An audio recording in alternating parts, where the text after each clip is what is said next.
আসসালামু আলাইকুম। আজকে জুম্মার নামাজ পড়তে আসছি। নামাজ পড়া শেষ আলহামদুলিল্লাহ। বাট একটা জিনিস দেখে খুব কষ্ট লাগছে।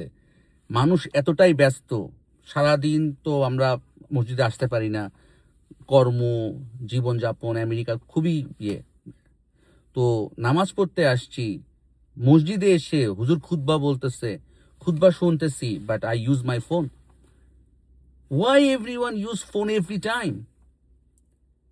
আল্লাহর জন্য কি এই আধা ঘন্টা হয় না, 10 মিনিট 20 মিনিট কি হয় না যে 10-20 মিনিটে আপনার মসজিদে বসে মোবাইল টিপতে হবে? SMS করতেছে, টেক্সট করতেছে, একজন দেখি পাশে বসে সে খেলতেছে। কেন ভাই? কেন? প্লিজ দয়া করে এই পথে আসো, বুঝার চেষ্টা করো। তোমার সামনে কে? আজকে যদি চাকরি করতে যাও, তোমার বস যদি তোমার সামনে থাকে, তুমি কি তার সামনে ফোন বের করে তুমি এইসব কাজ করবা? অবশ্যই না। আল্লাহ মহান, আল্লাহ মহান।